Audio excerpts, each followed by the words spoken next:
Every action has always a positive intention. अब वो इंसान का दिमाग है, वो उसको ही विजन मान लेता है। So now question is, are we ready for discovering our vision? ये क्रिएटिंग नहीं, डिस्कवरिंग होना चाहिए। Are we ready to discover our vision? Fantastic. तो अब सबसे पहले पूछते हैं, why do we need visionaries in this world? Visionaries इसलिए चाहिए ताकि विजनरीज राइट डायरेक्शन दे सके लोगों को। इंडिया का विजन है, देखिए, सेल्फ रिलायंस है ना। तो इंडिया ने क्या क्या किया?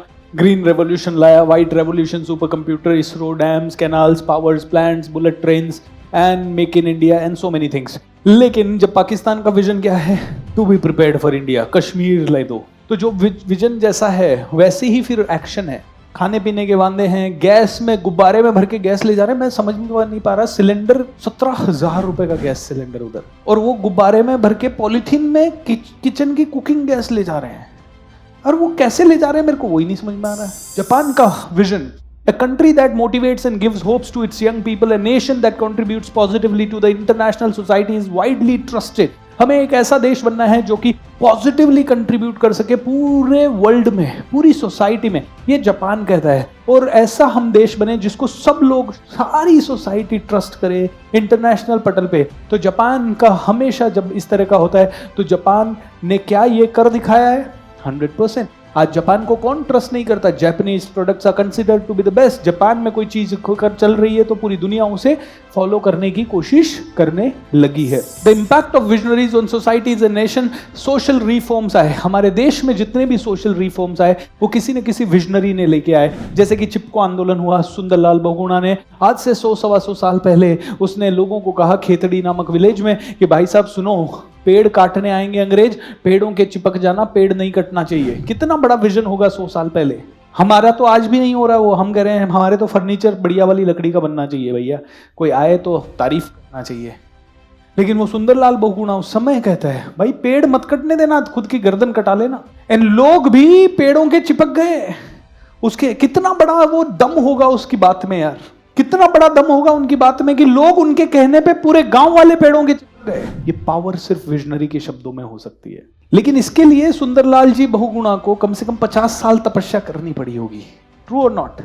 ये पावर एक दिन में हासिल नहीं होती है। ये पावर तब हासिल होती है जब आप सच में कुछ करते हो, अपने आप को सुपर फौलादी बनाते हो, अपने आप को बुलेट प्रूफ बनाते हो। सती प्रथा होती थी भाई, कोई भी आदमी मर गया, औरत को बोला जाता था बैठ जा इसके साथ चिता पे। अरे वो नहीं जलना चाहती तो, कोई स्वैच्छिक रूप से जाना चाहे अपने पति के साथ तो बात अलग थी, लेकिन नहीं जलना चाहती, लेकिन उसको जबरदस्ती बुलाया जाता। अब तो तू विधवा हो गई, अब तो तेरा कोई काम ही नहीं है, अब तो तुझे कोई कुछ भी वैल्यू नहीं देगा, जल जाए इसके साथ। राजा राम मोहन राय ने कहा ये क्या चल रहा है भाई, और उन्होंने इसके ऊपर आवाज़ उठाई, उन्होंने इसके ऊपर काम किया। ग्रीन रेवोल्यूशन आया इंडिया में। जब सूखा पड़ रहा था, डॉक्टर नॉर्मन बोरलॉग, इन्होंने कहा भैया एक काम करो, नदियों को जोड़ दो, नदियों को जोड़ोगे सब जगह पानी आएगा। नदियाँ जुड़ने लगी, सब जगह हरियाली हो गई, पूरा पंजाब। इंडिया उस समय सबसे बड़ा व्हीट प्रोड्यूसर बन गया है वर्ल्ड का, और आज भी largest wheat producer and exporter India ही है। ऐसे ही दोस्तों, व्हाइट फ्लड रेवोल्यूशन, जब लोगों के पास रोजगार नहीं था, सूखा पड़ रहा था, अकाल पड़ रहा था, तो वर्गीस कुरियन ने कहा कोई बात नहीं, ग्रीनरी नहीं हो सकती, लेकिन कुछ ऐसा करते हैं जिससे कि दूध हो सके। तब फिर अमूल डेयरी बनाई गई और लोगों को कारोबार दिया गया। व्हाइट फ्लड रेवोल्यूशन यानी दुग्ध क्रांति या सफ़ेद क्रांति के नाम से इसको नाम दिया गया। और आज तक India milk and milk product से रिलेटेड चीज़ों में आज भी वर्ल्ड में ऑलमोस्ट नंबर 1 है। ये पावर होती है। In many ways societies move forward. कई इस तरह से इन सोशल, यहाँ पे दाभोलकर जी थे पूना में, जो कि अंधविश्वास के खिलाफ लड़ाई लड़ रहे थे। उनको किसी ने अनफॉर्चुनेटली शूट कर दिया, लेकिन he is still alive in the many fields. उनका सोसाइटी चल रहा है। Help overcome social taboos. Society में चल रही बहुत सारी कुरीतियों के लिए, बहुत सारे सुपरस्टिशंस के लिए विजनरीज काम करते हैं।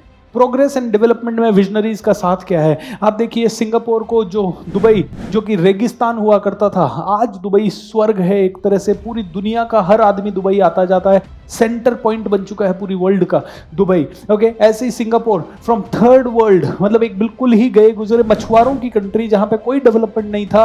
अगर आप सिंगापुर में जाएं और उनका पुराना म्यूजियम देखें तो आपको उनका पूरी हिस्ट्री जानने को मिलेगा। लेकिन आज वो ऐसा सिटी है which is the third largest MICE city in the world. MICE मतलब मीटिंग्स सबसे ज्यादा वहां होती है बड़ी कंपनीज की, अवार्ड फंक्शंस वहां होते हैं, इंसेंटिव्स वहां होते हैं, कॉन्फ्रेंसेस वहां होते हैं, इवेंट्स सबसे ज्यादा वहां होते हैं। सिंगापुर इज फ्लडेड, छोटा सा कंट्री है but it is one of the best countries in the world. और उसके पीछे एक विजनरी आया, ये ली कुआन यू है। जब इन्होंने सिंगापुर की सत्ता संभाली तो उस समय सिंगापुर में चोरी चकारी ये सब चीजें होती थी बहुत सारी। ओके, चोरी हो रही है, डकैती हो रही है, चकारी हो रही है, बहुत सारे चैलेंजेस आ रहे हैं। तो एक बार ये लंदन गए पढ़ने के लिए। लंदन में इन्होंने क्या देखा कि एक अखबार बेचने वाला है। ओके, तो वो गए, फुटपाथ पे अखबार पड़े रहे थे और वहां पे रेट लिस्ट लिखी थी। ओके, अखबार ले लो, 2 रुपया डाल दो या $1 डाल दो या 1 पाउंड डाल दो। इन्होंने क्या किया, अखबार उठाया और इन्होंने देखा आसपास कोई आदमी नहीं है, तो वहाँ लिखा हुआ था please put the coin here. उन्होंने $1 उधर डाल दिया और वो ओपन बकेट या बास्केट या कुछ था। उन्होंने देखा, वो खड़े होकर वहाँ देखते रहे। उन्होंने देखा दूसरा आदमी आया, उसने अखबार डाला, पैसा लिया।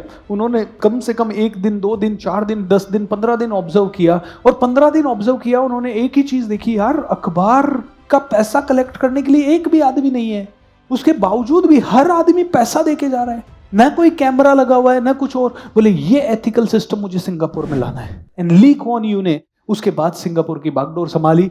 एंड ये सिंगापुर के गॉड फादर भी कहे जाते हैं। काफी सालों तक इन्होंने सिंगापुर के ऊपर काम किया, 50 साल इन्होंने सिंगापुर के अंदर झोंक दिए। And he became the prime minister and then the president and after that he became the mentor of the presidents. और इनका एक छोटा सा वीडियो मैंने देखा था।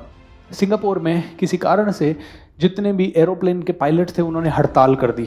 हड़ताल को 1 घंटा ही हुआ था। 1 घंटा बाद सीधा Lee Kuan Yew goes to the aeroplane pilots and says guys, आपको डिमांड रखनी है ना, फाइंड अ क्रिएटिव वे। ये हड़ताल नहीं चलेगी, तुम जितने भी हो 200, 300, 500, 1 मिनट लगेगा मुझे तुम्हारा करियर बर्बाद करने में। चाहे तुमसे डबल, ट्रिपल, 4 गुना सैलरी दे के मुझे विदेशों से पायलट बुलाने पड़े, मैं बुला लूंगा। हड़ताल खत्म करो, get back to the work and proper तरीके से कोई ढंग से अपनी मांगे रखनी है तो रखो। इतना ऑटोक्रेटिक, इतना मजबूत होता है लीडर, विजनरी लीडर।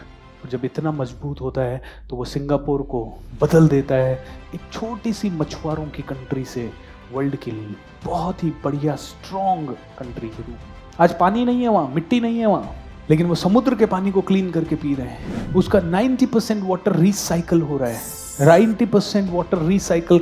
सब कुछ बहुत ही पावरफुल। ये रोल मॉडल्स बनते हैं, ये सोसाइटी को एक नया बेंचमार्क देते हैं। ये लोग ऐसे बन जाते हैं जो कि लोगों को बताते हैं भैया तुम्हारे पास सारी सुविधाएं हैं लेकिन उसके बावजूद भी I want you to live with some principles.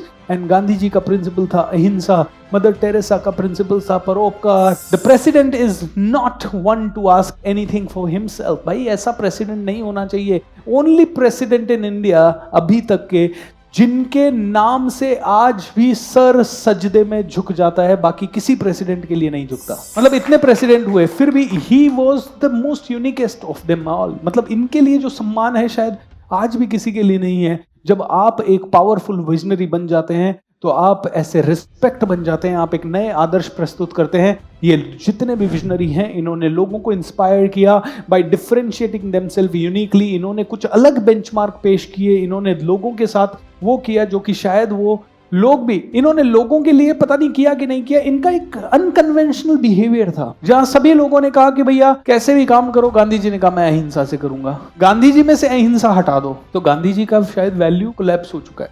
फिर आप उनको वैल्यू नहीं करोगे। देखिए मैं आपको एग्जांपल देता हूँ, पुलिस और फौज दोनों में से किसका रिस्पेक्ट ज्यादा है? क्योंकि हम कहते हैं पुलिस वाले पे तो भरोसा भी नहीं कर सकते हम। हमेशा एक फौजी को आप देख लो कि बहुत अलर्ट रहेगा, फिट रहेगा, एक्टिव रहेगा, तो हमें रिस्पेक्ट ज़्यादा होती है।